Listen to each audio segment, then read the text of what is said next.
perkenalkan, saya Eka Fatmawati. Hari ini saya akan mengajak kalian untuk mereview salah satu destinasi wisata yang ada di Kota Denpasar. Denpasar memiliki salah satu destinasi wisata yang sangat menarik untuk dikunjungi. Destinasi wisata tersebut bernama Monumen Bajra-Sandi. Monumen Bajra-Sandi terletak di Kelurahan Sumerteklod, Kota Denpasar. Lebih tepatnya, di depan kantor gubernur daerah Provinsi Bali. Tepatnya di lapangan Puputan Margarane Renon. Monumen Bajra-Sandi merupakan monumen perjuangan rakyat Bali untuk memberi hormat kepada para pahlawan, serta merupakan lambang persamaian pelestarian jiwa pejuang rakyat Bali dari generasi ke generasi dan dari zaman ke zaman, serta lambang semangat untuk mempertahankan keutuhan kesatuan Republik Indonesia. Monumen ini dikenal dengan nama Bajra-Sandi karena bentuknya yang menyerupai bajra atau genta yang digunakan oleh para pendeta Hindu dalam mengucapkan mantra pada saat upacara keagamaan. Monumen Bajra-Sandi berdiri di atas tanah 13,8 hektar dengan luas gedung 4.900 meter yang dirancang oleh Insinyur Ide Gede pada tahun 1981. Pembangunan monumen mulai dilakukan pada tahun 1987 atas prakarsa mantan Gubernur Bali Ide Bagus Mantre.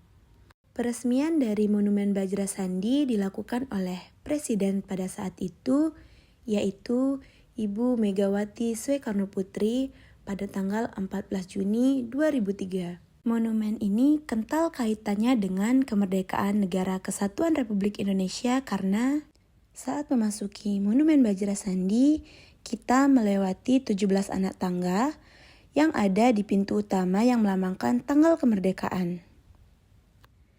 Lalu kita akan menemukan 8 buah tiang agung di dalam gedung Monumen Bajra-Sandi sebagai lambang bulan kemerdekaan. Dan dari luar gedung kita akan disuguhkan dengan monumen yang menjulang setinggi 45 meter sebagai lambang tahun kemerdekaan. Sebelum masuk ke Monumen Bajra-Sandi, kita diharuskan untuk membeli tiket masuk. Ini rincian tarif tiket berdasarkan Peraturan Pemerintah Daerah Provinsi Bali Nomor 1 Tahun 2024. Pengunjung mancanegara dewasa dikenakan 100.000 per orang, anak-anak 50.000 per orang. Pengunjung Nusantara dewasa dikenakan 30.000 per orang, anak-anak 20.000 per orang.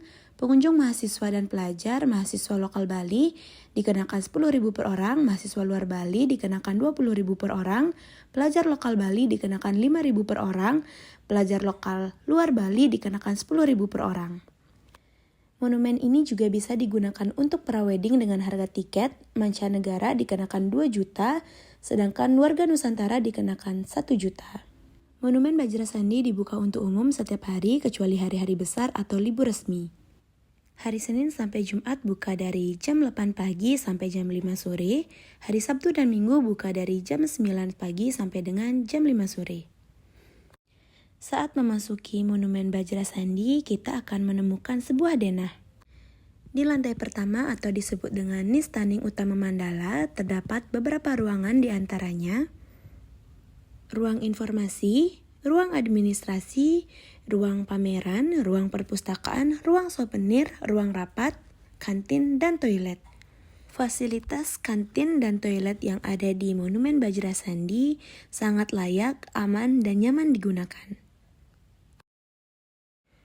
Monumen Bajra-Sandi juga memiliki ruang perpustakaan yang berfungsi sebagai pusat pendidikan dan pelestarian sejarah budaya Bali. Perpustakaan ini tentu berfungsi sebagai pusat informasi sejarah dan budaya Bali, edukasi dan pembelajaran, serta pelestarian naskah-naskah sejarah. Isi dari ruangan perpustakaan ini yaitu beberapa naskah lontar dan dokumen-dokumen sejarah perjuangan rakyat Bali. Selain itu, terdapat juga arsip foto, dokumen, dan catatan-catatan terkait peristiwa penting dalam sejarah perjuangan Bali. Selanjutnya di lantai tengah atau disebut dengan Madianing Utama Mandala, mata kita akan dimanjakan dengan arsitektur-arsitektur yang terletak pada dinding lantai tengah Monumen Bajra-Sandi ini.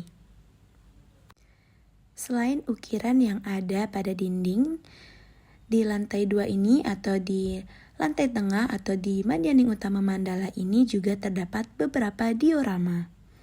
Di Madyaning Utama Mandala ini terdapat ruang diorama, yaitu tempat dipajangkan diorama perjuangan rakyat Bali dari masa ke masa yang berjumlah 33 unit.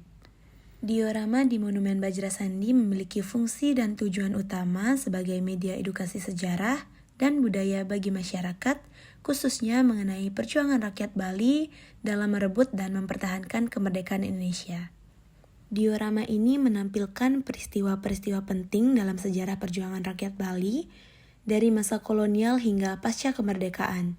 Ini membantu pengunjung, terutama generasi muda, memahami dan mengingat perjuangan leluhur mereka. Selain perjuangan, diorama juga memperlihatkan aspek-aspek kebudayaan Bali. Ini bertujuan untuk melestarikan nilai-nilai budaya dan tradisi lokal kepada masyarakat sehingga tidak terlupakan seiring berjalannya waktu. Dengan menyaksikan perjuangan pahlawan Bali yang ditampilkan dalam diorama, diharapkan dapat membangkitkan rasa nasionalisme dan kecintaan terhadap tanah air.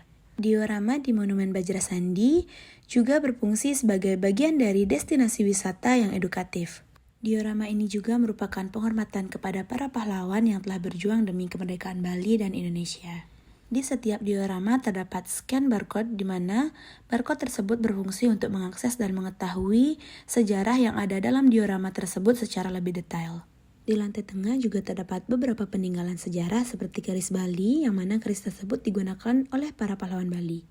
Keris tersebut juga sebagai simbol yang mewakili sejarah, spiritualitas, dan nilai-nilai perjuangan rakyat Bali. Selanjutnya, untuk menuju Utamaning Utama Mandala, kita akan melewati tangga yang melingkar. Secara simbolis, tangga yang melingkar ini melambangkan perjalanan hidup manusia yang penuh liku dan tantangan menuju pencerahan dan kesempurnaan. Secara fungsional, tangga melingkar juga memberikan akses ke berbagai tingkatan bangunan yang ada dalam monumen. Lantai atas Monumen Bajrasandi memiliki fungsi utama sebagai area pandang atau observasi. Dari lantai ini, pengunjung dapat menikmati pemandangan panorama kota Denpasar dan sekitarnya, termasuk taman-taman yang ada di sekitar monumen.